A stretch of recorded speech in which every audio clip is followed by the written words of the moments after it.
Okay, so starting with Justin, I guess. Okay, so I know this is a My Hero Academia panel, but this can extend to outwards. What do you think has been your most challenging role? I got it.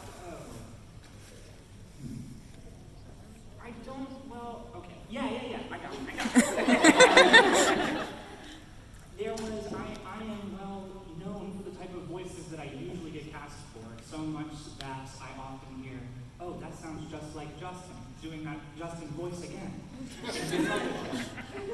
there was one show called Class from the Elite where I played the lead Ian Kochi, and he was very not my comfort zone. He just sort of talked like this, even being more expressive than this would be dishonest.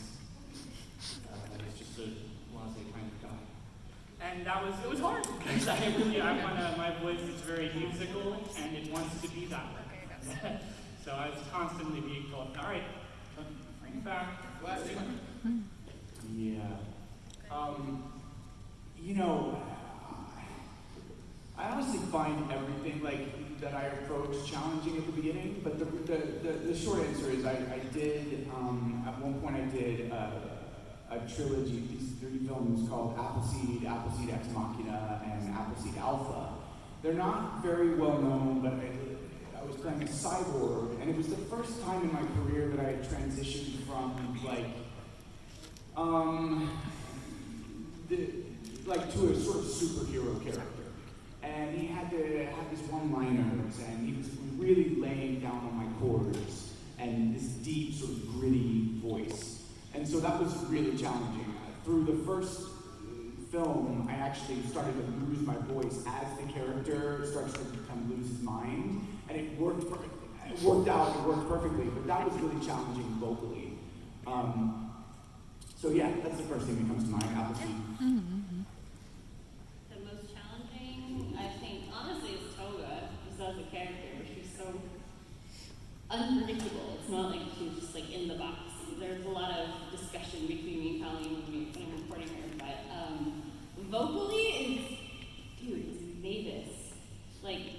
Because she sits at the top of my range, and or the lower of the top, she's right there, on my break, she's hanging out, and then she talks so much, she explains it all, and it's a lot harder to do breathier characters than the loud, clingier characters.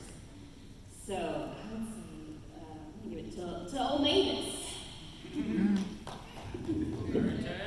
I'm with you though in terms of if you're on the edge at either end of your ranges, that is the most. So the most, I guess, actually vocally stressful for me have been Finny, which is way up there at the top, doing a 4-hour session, and they still Finny's with that accent. It's just yeah, that hurts. And then on the other end of the spectrum, I played Bane in DC Universe Online, which is at the lowest end of my range in my father's accent, so I'm like this guy down here, and doing that for an hour. Oh God. Also, equally, yeah. But in terms of acting, that's an interesting question. I don't know. I mean, maybe Darker Than Black with playing the contractor and the mild-mannered Chinese student, his alter ego, because they were 2 completely separate characters. I don't know why I'm giving you the whole answer, David. David, this is your answer. I like this answer's for you. It makes me feel good. But that was challenging and fun. That's the closest I'll ever come to playing Batman. So anybody can like that challenge, right? Vocally, without a doubt, it was Caulifla and Kefla from Dragon Ball Super. Oh man, just when you think you can't top another screen, then there's an even bigger attack. That was the most exhausted I've ever been after sessions was for Dragon Ball. Emotionally, or as an actor, I'd probably say Bishamon from Origami, because she's such a complex and emotionally deep character. And also because, I don't know about for you guys, but for me, some of the hardest things to dub are not conversations or dialogue, it's the non-verbal stuff. Oh, And she, without giving too much away, she has a scene in one of the episodes where she completely breaks down. I mean, like truly sobbing like a child.